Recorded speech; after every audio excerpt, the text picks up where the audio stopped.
everybody. Butcher of Wall Street. Just making a quick trip to the range, get some time in real quick, a little bit of practice.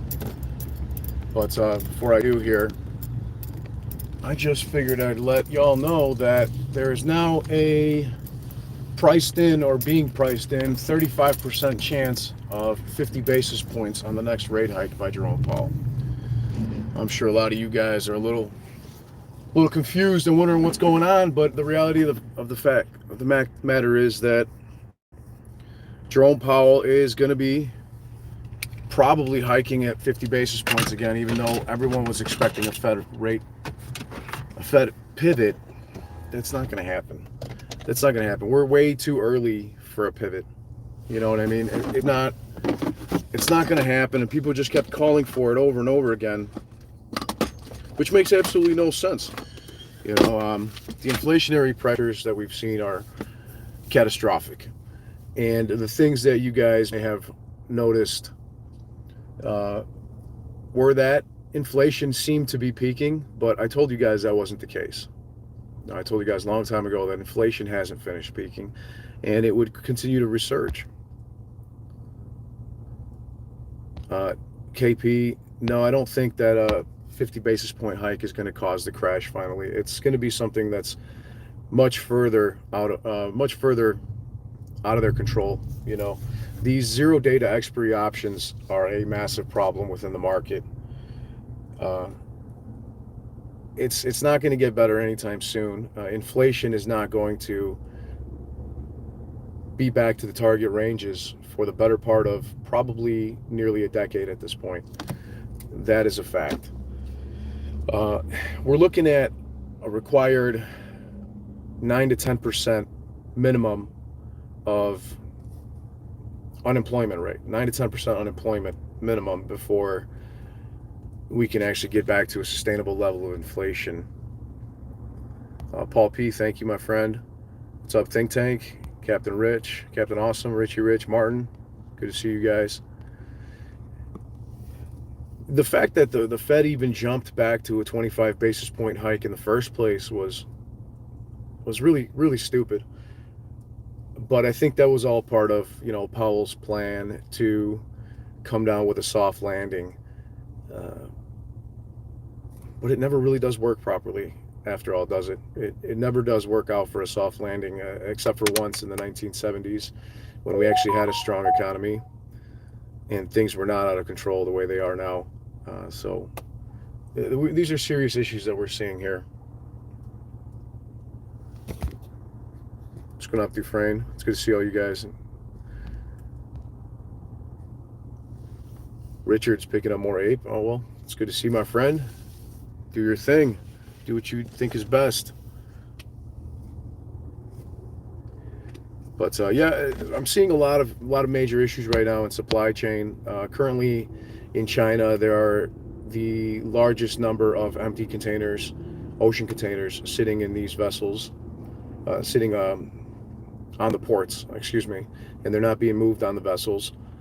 Currently, around 4/5 of the Chinese workforce that works at these ocean ports is out of work. You know, only 3,000 out of 15,000 workers are actually working at some of these Chinese ports, and we have a record number of empty ocean containers over there.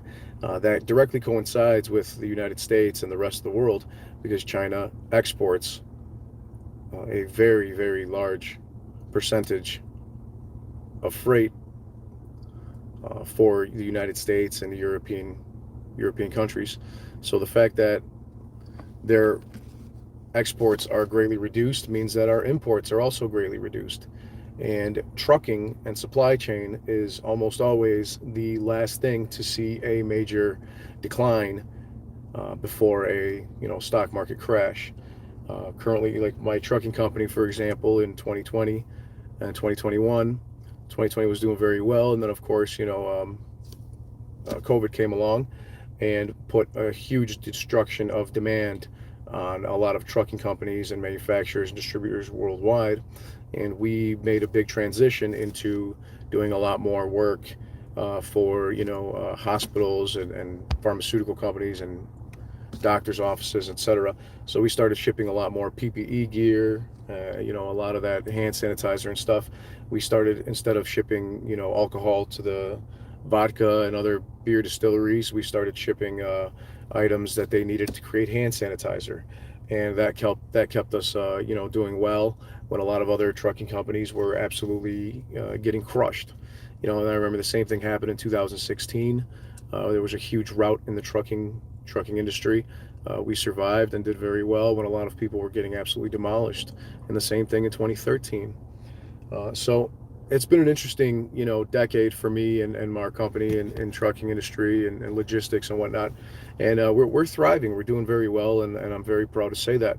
I have noticed a significant slowdown here in the last couple of weeks, and that is from freight forwarders and distributors and manufacturers and shippers, both domestically and internationally. And we're still busy, but it's not, and we were getting close to the pre-COVID levels, but it's not quite what it should be, even though the January and February, you know, slow season is pretty much over. I think a lot of it's got to do with the fact that there are greatly reduced imports into the United States and probably exports as well. But yeah, the trucking rates are getting absolutely demolished, and the ocean container rates as well.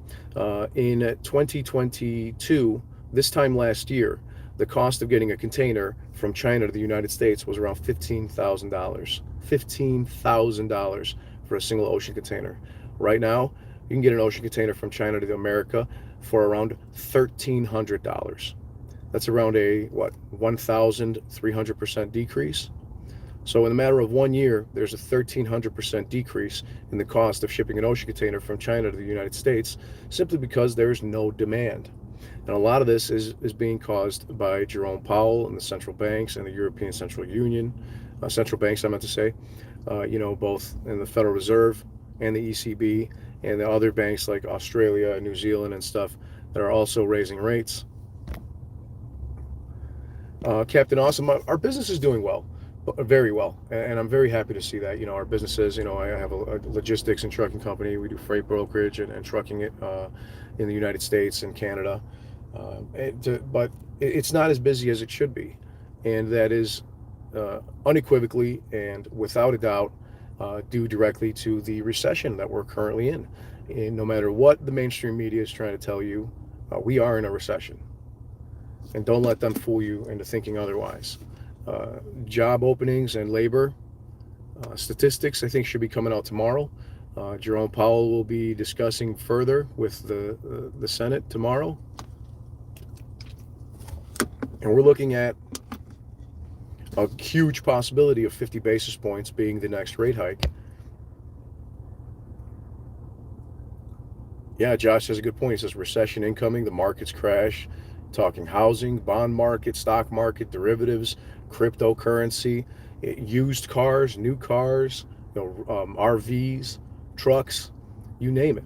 You name it. There is a huge number of issues going on right now, and a lot of people still don't see it and don't understand it. You know, it really is astounding at the number of permabulls out there that are calling for you know, new all-time highs on the stock market. It's just not going to fucking happen anytime. Looks like Philip Corbett says, I'm in real estate development and things are dead. No one is looking for a new house. That's absolutely right, my friend. Hey Animal says 32 trillion in debt. They need to cut a few trillion a year, and no one will do that because they want to be reelected. I hear you. I hear where you guys are coming from. Yeah, I've got my ammo. Get ready to go fire some rounds here at the range. I just wanted to reach out and do a quick stream. I did get my silver from my order that I placed for Highcroft Mining Corporation. I got silver ounce coins from Highcroft Mining that are the special HYMC AMC 1 ounce coins. I'll do an unboxing of that later today. I'll probably do another video. I'll jump on and stream with all you guys.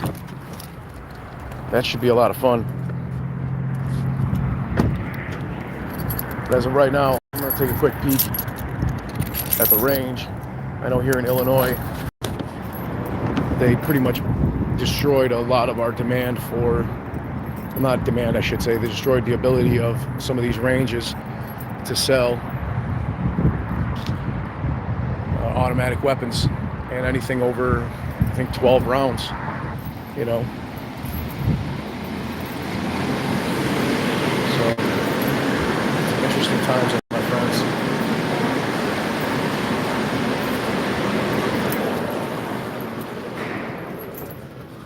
Looks like they replaced a lot of the automatics with shotguns and stuff.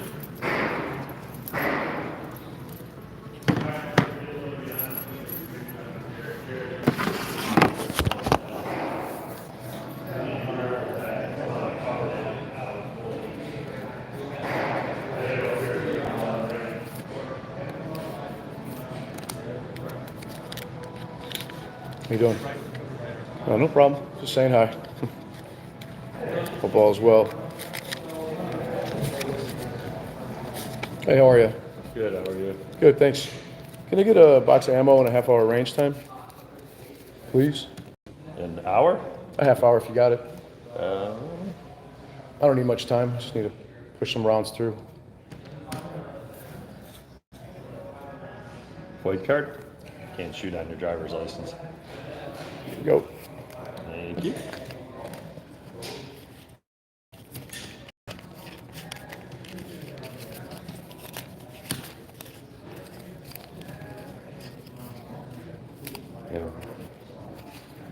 I don't think we have a half-hour range. No, it's an hour minimum. Take whatever you got. That's fine. Do you need targets or anything, or Just one. what would you like? What do you got? You want 13 with 5 targets on it? It's 99 cents. Yeah, it's fine. And you said you needed ammo, or you don't? I'll take a box, 10 millimeter. Do you have hearing protection and eye protection? No, can I get hearing protection? Yeah. You have glasses too? Thanks. No.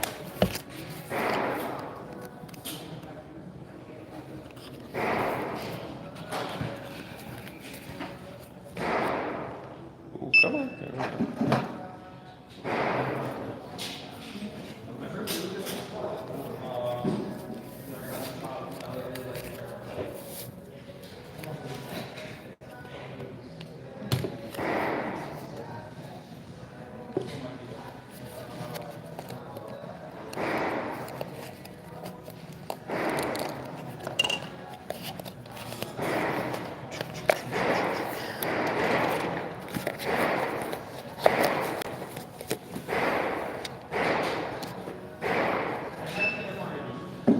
Alright, your total is $49.61, sir. Thank you. Do that right here. Do you need a receipt with that? No, thanks. You got it. And you can go out to C1, pistol range, back door. You're welcome.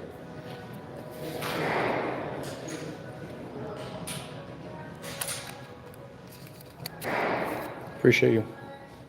Thank you. Appreciate your business. C1, you're all set. Thanks a lot.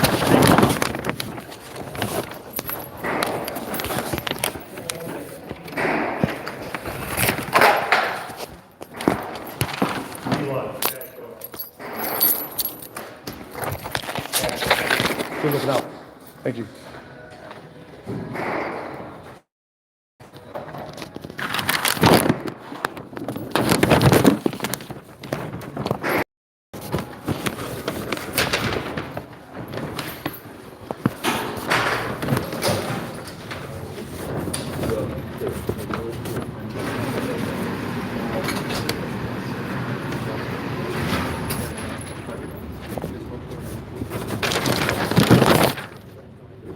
So this is one they're considering now. I like that. Yeah. It's a privilege, gentlemen. Don't forget to practice. Gotta get it in. Yeah.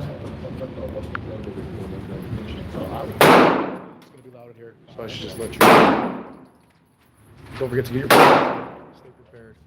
Food, tangible goods. Have a great day. Is that any cold right there? that? Which one? You can like it. Yeah.